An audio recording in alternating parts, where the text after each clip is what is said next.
Eu vou dar um jeito de postar esse vídeo, não importa a hora, então vem, apoie, deixe seu like e escreva Bankai pra eu continuar falando de Bleach toda semana. Já se inscreva pra acompanhar todos os vídeos. Oi, eu sou a Gabi Xavier e bora comentar então o episódio 9 deste anime de Bleach com a Guerra dos Mil Anos, que por enquanto a gente tá numa pausa na guerra, é claro que sempre na expectativa do caos voltar. E nesse episódio 9 já tivemos o começo de uma batalha que eu não estava esperando e com uma notícia de que uma morte vem aí e honestamente eu não tô satisfeita. No bom sentido, tá? Não é sobre isso. Na verdade, neste episódio, mais na metade pro final, a gente teve uma luta entre Kenpachis. E eu fiquei um pouco impactada de saber, segundo Shunsui, que agora é o comandante ali geral, que um deles tem que morrer. Por que um deles tem que morrer, gente? Mas já chego lá pra falar sobre isso, porque a luta mal começou. Imagino que no episódio 10 a coisa vai esquentar pra caramba. E finalmente a gente vê mais ou menos o que parece ser a utilidade da Unohana e por que ela precisou ficar, inclusive, ali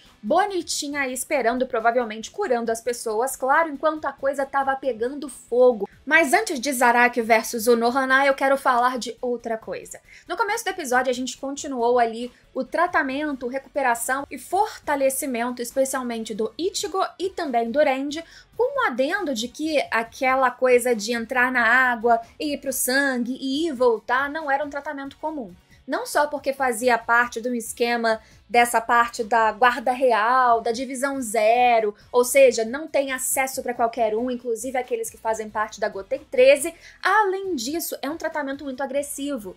Os caras que estavam ali de suporte, ajudando ou afogando de certa maneira o Ichigo, eles estavam utilizando roupas especiais, pelo que eu entendi, de fios que tinham energia espiritual fortíssima, porque aquela água de ossos brancos, se eu não me engano, queimava. O sangue, a água, as duas coisas eram altamente corrosivos ou tinham um poder, uma força tão grande de recuperação que num corpo saudável ou num corpo comum, não tão forte, não tão resistente, faria o efeito contrário, acabaria com o corpo. E eles têm ali umas certas queimaduras, ainda que estivessem usando uma roupa de proteção especial. E o Ichigo, desde o começo, a gente tem aquele quê de humorzinho, porque estão fazendo ele ficar afogado por 100 segundos, que ele não consegue e tudo mais, e ele volta já com as ataduras saindo e o corpo plenamente recuperado.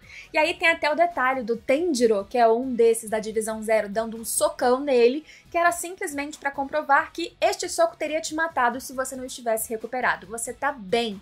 E depois que o Ichigo vai embora, ascendendo para uma nova etapa com o Renji, esse Tenjiro, ele comenta ali que ele tá recuperando o próprio punho, porque no reflexo, o Ichigo que tava recebendo aquele soco que o fez voar, o que parecia até colocar um desnível entre a reação dele e posteriormente do Renji, ele teve o impulso de revidar, de dar um golpe que quebrou o punho do Tenjiro, um guarda da Divisão 0, ou seja, absurdo. Esse é um cara que com certeza não chegou no seu auge. Eu imagino que o Ichigo tem um potencial gigantesco, agora que a gente sabe que ele tem um fundinho ali de Quincy, e ele treinou como Shinigami, e ele é interessante tanto pro Rei das Almas, pelo visto, quanto é também para o próprio Rei Quincy. Então ele é um cara, como é muito clichê desse tipo de anime, mas com muito potencial de crescer, de se desenvolver para além até do que ele tem consciência, imagino eu. O Renji, por sua vez, me pareceu ali meio não plenamente recuperado, até porque ele estava mais ofegante, um pouco mais curvado, a expressão corporal ainda era de dor, mas ele queria ascender e continuar o tratamento, continuar essa recuperação, ou simplesmente seguir junto com o Ichigo. Harukia não apareceu, Byakuya muito menos, já que o Byakuya foi resgatado dos mortos na história original, segundo vocês, inclusive amo que vocês me deem informações para adicionar no meu entendimento, na minha confusão noob e não dando spoilers, então podem continuar me ajudando em todos os detalhes que eu perdi, mas sendo esse, segundo vocês, um detalhe que foi adicionado por uma reação negativa do público, eu chutaria que Byakuya ficará um pouquinho a escanteio até o momento mais adequado para ele voltar, porque se o autor não tinha planejado que ele estivesse nesse momento a priori, imagino eu que ele tenha levado um tempo para conceber um momento adequado para ele voltar sem ficar tão solto. Eu vi muitos de vocês já reclamando que voltar voltou com o Byakuya pra no episódio passado ficar jogando ele como se fosse um boneco de pano de um lugar pro outro, ou seja, que decadência. Eu não senti isso, tá? Eu achei que era um momento de humor, até acho legal mostrar vulnerabilidades daquele que era sempre altivo até o momento da sua morte, em que finalmente ele desceu um pouquinho do salto, mas feito isso, e deve voltar à consciência, assim como o Zaraki, que também tinham dito que estava em coma, voltou, mas no momento que for melhor pra história. Não acho que vai ser por agora, pelo menos estou chutando. Mas como ia dizendo, o Renji, ele também levou o soco do Tenjiro e ele aguentou paradão, não sem um esforço. Claramente ele fez ali um esforço físico, mental, para não sair do lugar, apesar do impacto da água, né, ter jorrado, ou seja, o soco foi forte. A gente não teve uma comparação se foi a mesma intensidade do que foi feito com o Ichigo, mas existiu uma diferença, pelo menos na minha percepção. O Renji, que é mais experiente que o Ichigo, que tem mais consciência do corpo, dos poderes possivelmente, que é um Shinigami nato, né, não é como o Ichigo que parece que é uma mescla de outra coisa que foi treinado como Shinigami provisório e tal, substituto. Ele se esforçou, ele teve um zelo. O Ichigo teve uma resposta, um instinto, um reflexo sem pensar e provocou dano. Eu posso estar aqui simplesmente puxando sardinha pro protagonista, mas a história me leva a pensar isso.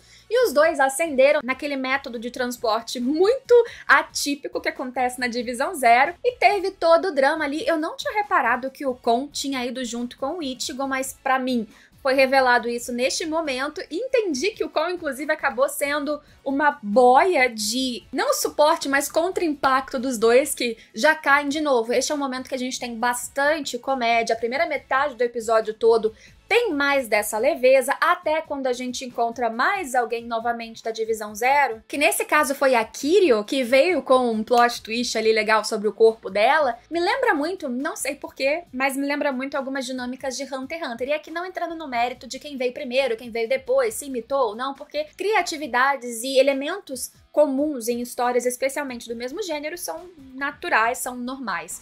Mas porque a Kiryu, ela começa a alimentar os dois com muitas coisas, inclusive várias comidas típicas da culinária japonesa, que eu acho maravilhoso. Tem tempurá, tem udon, tem katsudon, tem várias coisas assim muito que eu adoro comer no Japão, inclusive. E eles começam a se alimentar depois de uma breve desconfiança e, de novo, dá-lhe humor, porque tem o Renji com fome, achando tudo muito gostoso, mas fazendo análises de aparências e de texturas, aquelas pessoas mais frescas, eu diria, e me identifico mais nesse momento com o Ichigo. Aí de repente vem aquela inclusão de drama, que é o instante que bate a culpa no Ichigo, que ele, olha só a diferença, a inexperiência, a análise ingênua do que tá acontecendo, de não compreender a sua importância, o panorama em que ele está inserido, apesar de estar super próximo de alguém que é o rei das almas, de ter sido, pelo visto, escolhido por ele, porque ele diz, enquanto a gente tá aqui enchendo a pança, a galera do Sereitei tá se esforçando pra conseguir lutar quando tiver uma nova invasão, que certamente vai acontecer. E aí que o Renji volta e fala, você não percebeu? A gente tá sendo curado, nós estávamos feridos, fomos escolhidos e trazidos pra cá, recuperaram o nosso corpo, agora estão nos fortalecendo com essa comida e não era uma comida qualquer. Pelo que a gente vê, é uma comida que inclusive estava repleta ali de energia de almas. E teve uma informação que eu achei muito interessante adicionada através da explicação da Kiryu, que depois de cozinhar sobremesa vem com o corpo esvaziadinho, porque ela gasta bastante da sua energia espiritual, tanto que ela faz essa transformação e essa criação em comidas que não são comidas quaisquer. Ela fala que a galera da Divisão Zero, todos eles, pelo visto, produziram alguma coisa, criaram alguma coisa, foram úteis de alguma maneira. Ela, por exemplo, é a responsável pela, digamos que tecnologia, mas a criação que possibilitou esse transporte provisório de almas, tal como a gente vê, por exemplo, depois, docinhos sendo criados, aquelas esferinhas que são colocadas, por exemplo, em objetos inanimados inicialmente, como o próprio Kon, ou enfim, a criação dessas almas artificiais que, por exemplo, os Shinigami usam para usarem corpos provisórios na Terra. E ela que fez essa criação, ela faz isso através das suas comidas, e por isso que ao comerem tantas coisas ali como esses dois comeram, o Renji e o Ichigo, eles também ficaram repletos de uma nova energia espiritual, o corpo deles estava fortalecido de uma maneira muito mais do que plenamente nutritiva. E isso eu achei muito interessante, porque não só trouxe um panorama diferente para essa dinâmica de comer e dela se esvaziar e encher de energia espiritual conforme faz esta, que é a sua habilidade, mas não é só caricato. Não é só o humor dela aparecer ali depois apenas com os peitos e tudo e completamente diferente, e os dois não a reconhecendo. Tem a carga de humor o tempo todo, como eu disse, nesse micro instante, nessa micro narrativa deste micro arco. Mas além disso, tem a informação relevante de que todos esses da Divisão Zero têm alguma coisa que eles produziram, todos eles foram importantes de alguma maneira, e isso provavelmente vai aparecer com uma explicação e interação desses personagens lá em cima com os outros da Guarda Real ou da Divisão Zero, e eu já fiquei aqui previamente muito curiosa. Até porque, alimentados, imagino que agora eles vão para uma nova etapa, e eu acho que fortalecidos, quer dizer, recuperados, agora alimentados espiritualmente, eles precisam começar a ficar mais fortes, a combater. E vou falar pra vocês que eu não sei se isso aqui tá muito rushado, se no mangá também é corridinho assim, essa transição de palácio a palácio, de guarda a guarda, de etapa a etapa dessa recuperação e posterior, imagino eu, treinamento do Ichigo, do Renji, não sei se depois da Rukia e Byakuya, mas eu não acho ruim na adaptação, porque eu não sou tão fã de arcos de treinamento. Eu até acho narrativamente interessantes, por exemplo, os de Hunter x Hunter, porque eles trazem muitos panoramas, explicações, mas até estes, quando eu vou reassistir, e eu já reassisti várias vezes, me dá um certo cansaço. Quando a gente tem, de novo, mais um arco de treinamento. E não tô querendo aqui falar mal, mas eu não sou fã. E até agora, isso aqui em Bleach, eu acho que tá sendo corrido o suficiente para não ser tão vago e continuar interessante e não pausar e travar tanto a história. Tanto é que lá para metade final do episódio a gente já entrou em outra batalha que de certa maneira, pelo que eu entendo, é um treinamento. Lá no Seireitei, a gente teve uma reorganização, como já tinha sido spoilada pelo Tenjiro, se eu não me engano, ou pela Divisão Zero da própria Gotei 13. Com o comandante morto, quem foi escolhido foi o Shunsui para ser o novo ali comandante geral na Divisão 1 agora. Eu vi que ele fez alguns remanejamentos, ele quis colocar co-tenentes, 2 tenentes, e ele basicamente disse, faça o que quiser. E por causa disso, outras reorganizações também estavam acontecendo. E aí que veio a inclusão do que eu achei mais interessante nesse final, dessa informação que alguns de vocês, eu não sei se foi spoiler, ou se eu tinha perdido essa informação anteriormente, ou esquecido, porque deveria lembrar de muitos anos atrás de Bleach, mas que a Unohana, ela era uma Kenpachi também. E por Kenpachi, se eu não me engano, eu sempre entendi, pelo menos, que Kenpachi era aquele mais monstrão, agressivão, perigoso, tanto que não queriam que o próprio Zaraki fosse treinado como agora o Shunsui quer, porque ele tão poderoso assim como ele é, tendo uma Bankai, por exemplo, ele poderia se virar contra todos eles, ou seja, um assassino, sobretudo, mas o Nohana tem esse mesmo passado, ou pelo menos ela, que fez parte, pelo que a gente viu num breve flashback, da primeira divisão, quer dizer, da primeira Gotei 13, ela foi a capitã da Divisão 11 naquela época, uma Kenpachi, ela era a maior assassina da sua geração, ela foi contratada, vamos dizer assim, como uma assassina, e ela mesma se deu um nome que por tradução seria ali, se eu não me engano, mais de 8.000 golpes, técnicas, não lembro exatamente, esses vídeos eu não gosto de ficar pesquisando para não parecer entendedora, para vocês verem o fluxo desse entendimento ou não entendimento noob, mas para simbolizar que